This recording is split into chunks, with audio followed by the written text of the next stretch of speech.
Hey guys, welcome back. Continuing on here with the 75 DT250. As you can see, my parts pile is getting smaller and smaller. This is part 4 of the rebuild and refresh on this bike here. The last video I got finished with the front end, got the forks on, got the oil in the forks, got the headlight bucket on, the gauge cluster, ignition, laid out some of the wiring for the wiring harness, and worked my way back and just kind of hooked up a couple more pieces on the swing arm, like the chain guide and the brake bars here, and also kickstand. So this stuff's left. I'm going to work on getting the rear wheel and brake all set up and chain its sprockets, probably put the exhaust on, and then my least favorite part, the rest of the wiring, just kind of buttoning that up. So hoping that's not going to be too much of a headache. I'm kind of anticipating it to be, because it always seems to be at least one gremlin in there on these old bikes, but maybe I'll luck out, so we'll see. So yeah, sit back, enjoy, and let's get into this one too.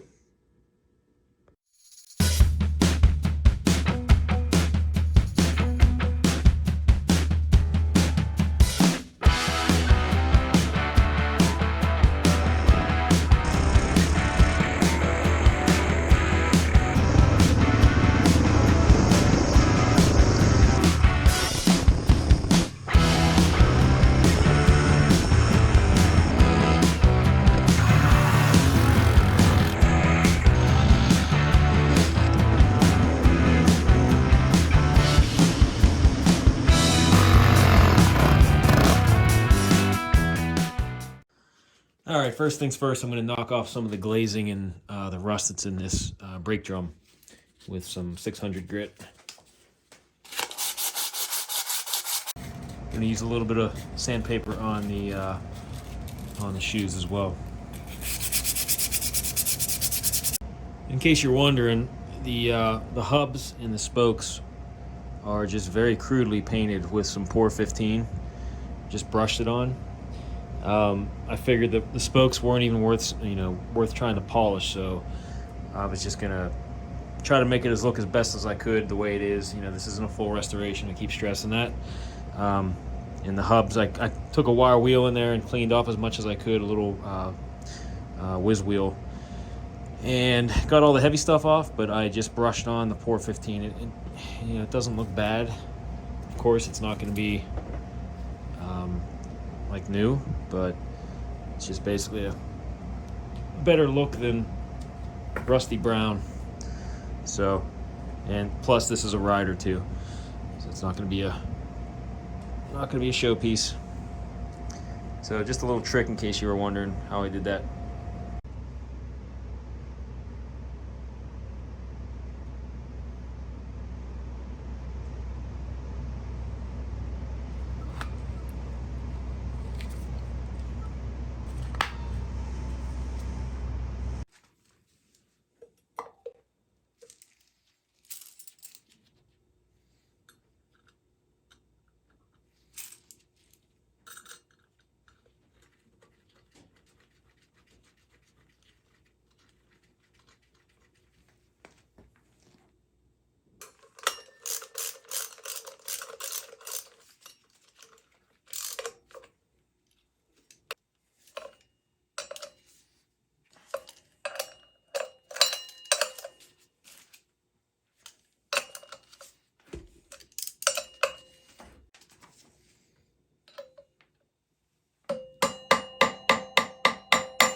And next I'm just going to pack a little grease in that bearing before I put the brake hub on.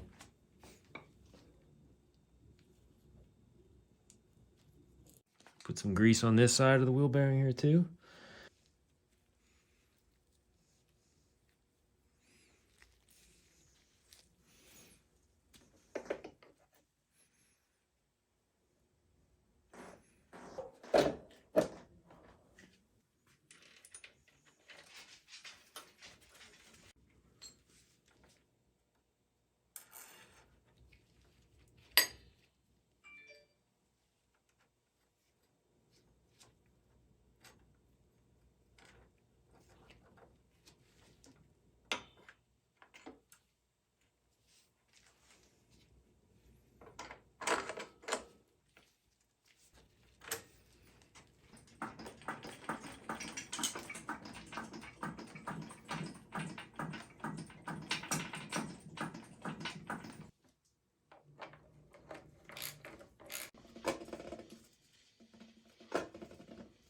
All right, next up I'm putting the chain back on.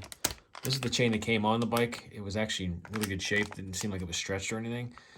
Just been coating it in oil, letting it soak while I've been working on this, and I'm gonna reuse it.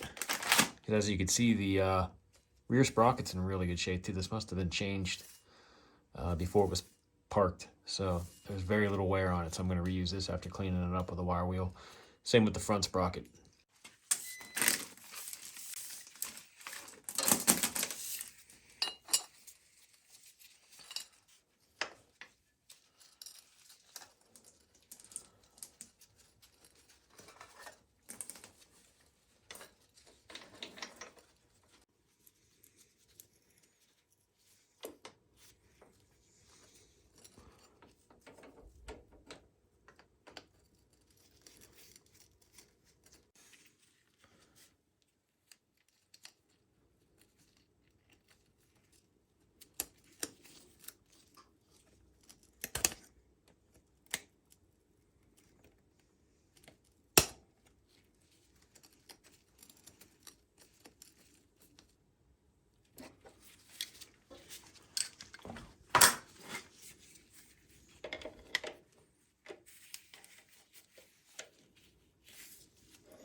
Front sprocket cover next.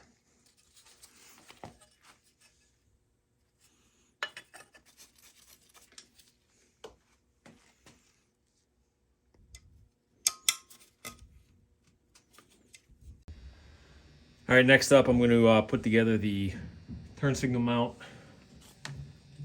attach it to the turn signal itself, and then put it on the bike.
All right, that's ready to go back on the bike. All right, according to the wiring diagram, the green wired turn signal is on the is for the right side.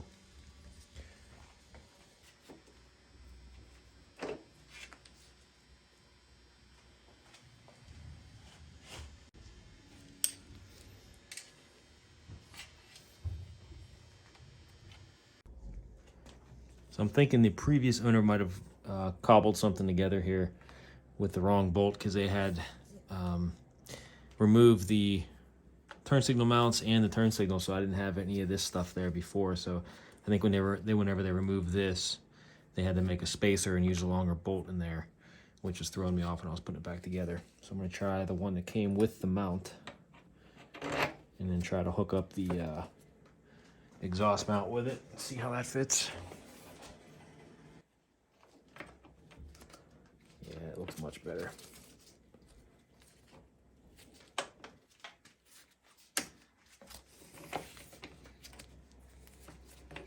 Like that, okay.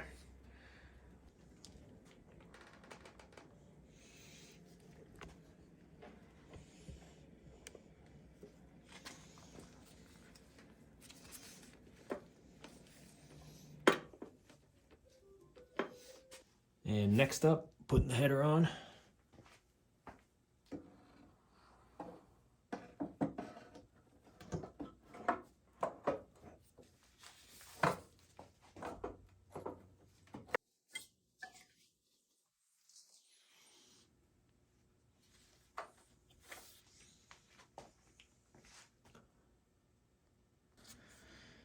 All right, I'm going to sandpaper each of these contacts just to make sure we got good clean connections.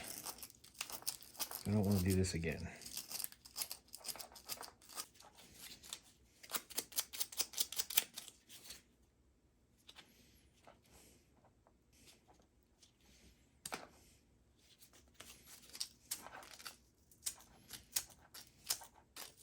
Got this laid out as neatly as I could. It was pretty tight fit down in here. I had to loosen up a couple things to get it to fit in there snugly. Got the, I got to get a strap for the battery, which goes over top of this, holds this all down.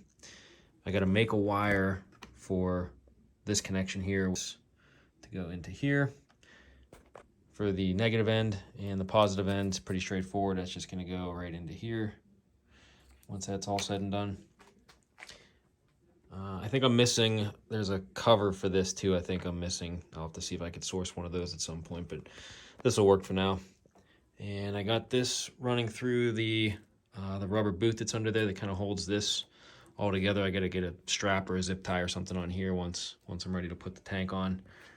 Got the coil and the relay up in the fasteners here with the voltage regulator. And I got all of the lighting cables and all that and wires and stuff up through into the headlight bucket, which I'm ready to start piecing together. It's color coded pretty much.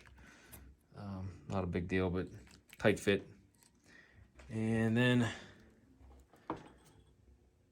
all this stuff's neatly wrapped around as best as I could. I'll clean it up a little bit more once I'm ready to go, but that part's out of the way. So now it's just a matter of putting the new headlight on and color coding, matching all these up, getting them in there together. So on we go. All right, so I got the wiring wrapped up. I didn't want to bore you guys with a video of me hooking wires up, so I just got it all together, got the new headlight lens in there. All the wires are hooked up. Kind of neatened up some of this stuff a little bit more. Got the seat on. I still got to get a strap for this. Hold that down. Seats on. This stuff here, still not completely hooked up, but I got it to the point where I can test it for sparking. So I'm going to do that next. Still got to make a wire for the one turn signal to reach over to here to the harness, and also make that bullet wire for the negative hookup on this part. So next I'm going to test for spark and see what happens. Here we go. All right, I'm going to put the key in the run position here and also the kill switch into the run position. Let's see what happens. All right, here goes nothing. If I got everything hooked up right, this should hopefully fire over here. Oh yeah. Beautiful. Let me turn the key into the off position. That's good. All right, back in the on position. Oh yeah, good spark, good spark. All right, let me try the kill switch here in the off position with the key on. So that still sparks. I don't think that's supposed to do that. So I gotta check the switch in the kill switch just to make sure it's making good contact, but I know that's hooked up in the wiring loom there. But I at least have the ignition working with the key, so that's good. It's a good start. All right, after confirming I got spark, I'm going to put the fuel tank on next. Kind of cleaned up some of these, the wiring harness a little bit. Just got some of this stuff up out of the way. So fuel tank next.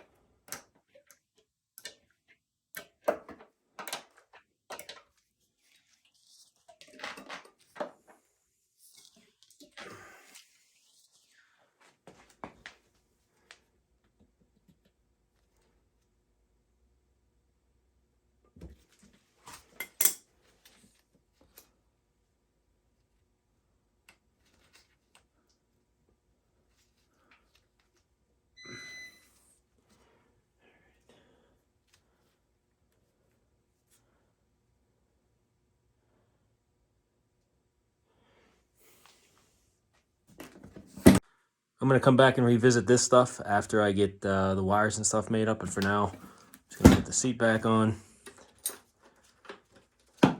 get a look at it with everything on it. All right, there she is so far, looking pretty good. It's coming together nicely, I'd say. Just a couple things left to do with the wiring for the lights. Just got to make up a couple wires for the turn signals and the brake light and all that stuff. I did confirm I got spark, so I think I'm just gonna prime the oil pump up next and throw the skid plate on, and just a couple other little tiny bits and pieces that need done before I try to take it up and down the road. So it's coming together good, I'd say. Pretty happy with this. Here's a shot of the other side.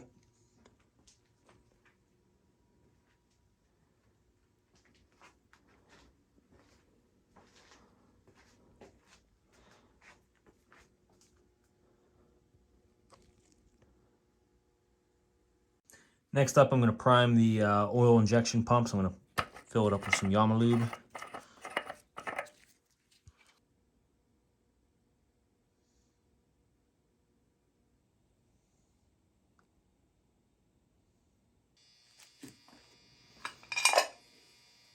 So I got the oil tank filled up with the Yama lube. I'm just going to crack open this bleeder screw and let the air bubbles run out. And then I'm going to pump it manually here until a steady stream of oil comes out.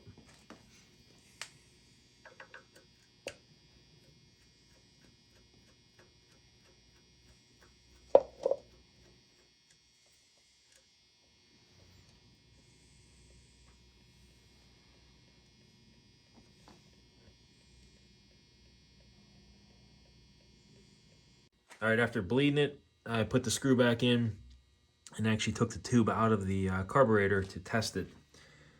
So this is with the throttle closed. You can spin this, spin the pump manually, and you get a little drop here and there to simulate idle with the throttle closed. So you get less oil at idle speed, whereas when you go full throttle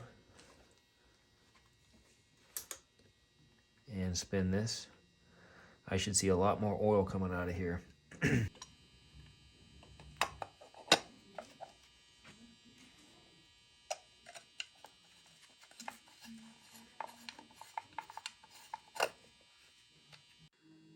All right, side cover is back on for the oil pump, and I got the lines hooked up to the carburetor.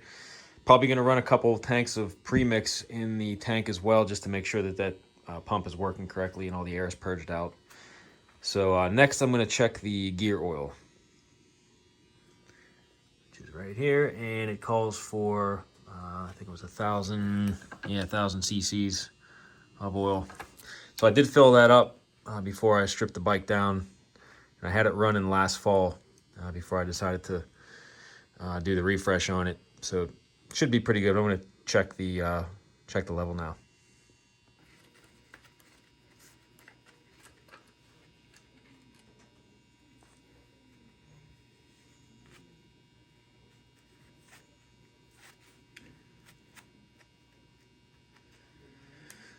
I might be doing this wrong. I'm going to have to look, but I think I have to check this with this sitting without screwed in, with the bike standing upright. So let me set the bike upright.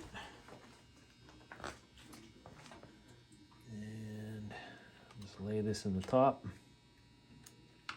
not screwing it in.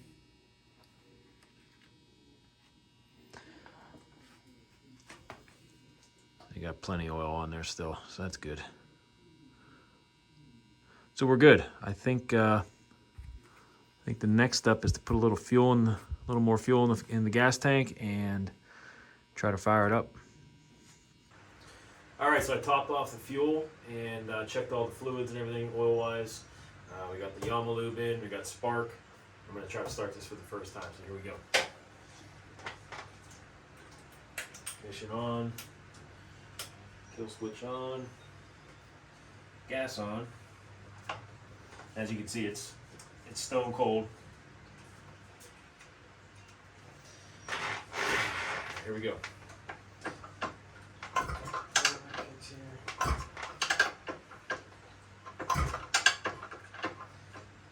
Choke.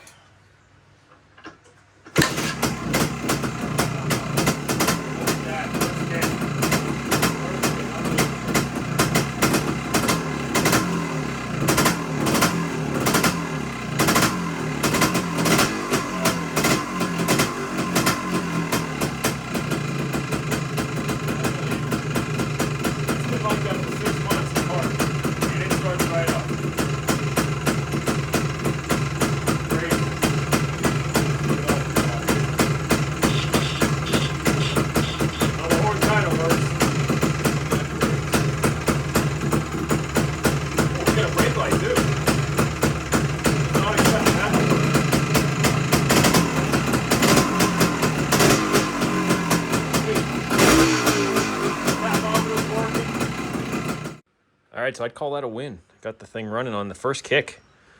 I really shouldn't have been so surprised. I mean, it did run good before I took it apart after I got it, after I got the point straightened out and everything. So, I mean, I didn't have the motor apart or anything. Carburetor was all intact, and it was pretty fresh gas still. So, I mean, you know, it's to be expected that it should have run if I would have hooked everything up right, which I did. So, pretty happy about that. So the next video is going to be me on the road with this thing. It's a little soggy out right now. We just had some heavy rains, and the trails would be way too muddy to take it up the road onto there. So watch for that on the next video. And it leads me to ask, if you're not a subscriber, to consider hitting that subscribe button, leave some likes, leave some comments. It goes a long way in helping my channel. I'm going to be bringing you more stuff here down the road. I got the XL 500 in the background, and the DT250 in the background too. Those will be next, along with future bikes as well, hopefully. So thanks again for watching, and until next time.